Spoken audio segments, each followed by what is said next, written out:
নমস্কার, আমি অনির্বাণ। বং গ্যাংটক চ্যানেলে সকলকে স্বাগত জানাই। বসন্ত ঋতু এখন মধ্য গগনে। কিছুদিনের মধ্যে সারা ভারত রঙের উৎসব হোলিতে মেতে উঠবে। ওই সময় বাঙালিও তাদের নিজস্ব রঙের উৎসব দোল উৎসব পালন করে এবং দোল উৎসব বলতে আপামর বাঙালির মনে ভেসে ওঠে শান্তিনিকেতনের বসন্ত উৎসবের কথা।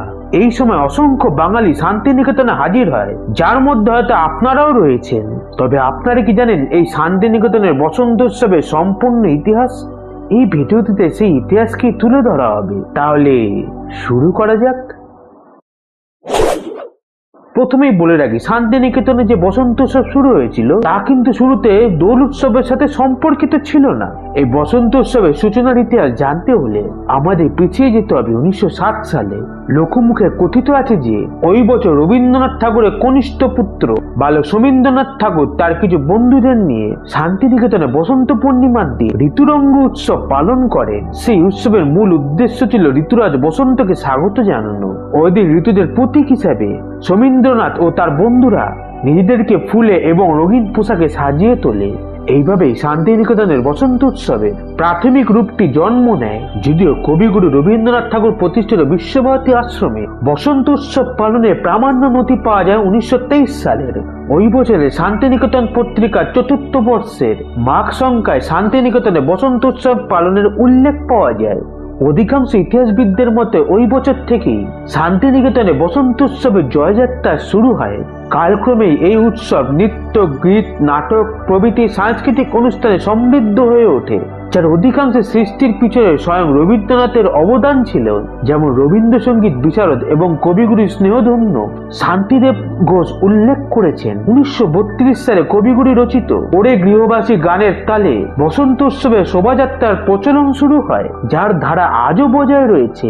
এই দিন বিশ্বভারতীর ছাত্রীরা বাসন্তী রঙের শাড়িতে সেজে শোভাযাত্রার নৃত্য পরিবেশন করে, যার ধারা 1931 সাল থেকে চলে আসছে।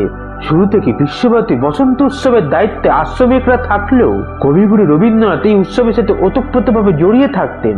উৎসবের জন্য আশ্রমের ছাত্রছাত্রীদের তিনি নিজ হাতে নৃত্য, গীত ও নাটকের তালিম দিতেন। প্রতি বছর কবিগুরু এই উৎসবে বিশেষ বক্তব্য রাখতেন। এমনকি পরলোক গমনের আগে পর্যন্ত 1941 সালে দুর্বল শরীর নিয়েও কবিগুরু উৎসবের জন্য তার স্নেহভাজন শৈলজা রঞ্জন মজুমদার এবং শান্তিদেব ঘোষকে দায়িত্বভার অর্পণ করেছিলেন। কবিগুরুর মৃত্যু এবং ভারতের স্বাধীনতা প্রাপ্তির পরবর্তীতে যখন বিশ্বভারতী বিশ্ববিদ্যালয়ে রূপান্তরিত হয়, তখনও বসন্ত উৎসবের ঐতিহ্য বজায় থাকে। যদিও এই বসন্ত উৎসব এবং দোল উৎসবের সংমিশ্রণের প্রকৃত ইতিহাস আজও জানা যায়নি, তবে এই নিয়ে দুটি মতামত প্রচলিত রয়েছে।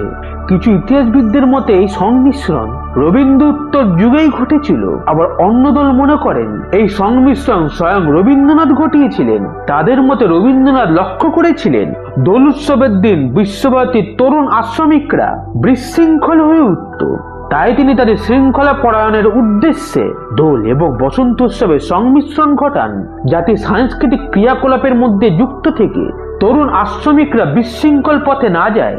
যদিও আজ এই বিশৃঙ্খলার কারণে বিগত কয়েক বছর বিশ্বভারতী তাদের নিজস্ব বসন্ত উৎসবে বহিরাগতদের প্রবেশ নিষিদ্ধ করেছে। যদিও জনগণের উদ্যোগে সমগ্র শান্তিনিকেতন জুড়ে বসন্ত উৎসব আয়োজিত হয়, আজও শান্তিনিকেতনের বসন্ত উৎসবের দিন রবীন্দ্র ভাবধারায় মানুষের মনের রং আবিরের রঙের সাথে মিশে প্রকৃতির রঙের সাথে একাকার হয়ে যায় এবং আশা করি ভবিষ্যতেও এই ঐতিহ্য বজায় থাকবে। ভিডিওটি এখানেই শেষ হলো। ভিডিওটি ভালো লেগে থাকলে চ্যানেলটিকে সাবস্ক্রাইব করার অনুরোধ রইল।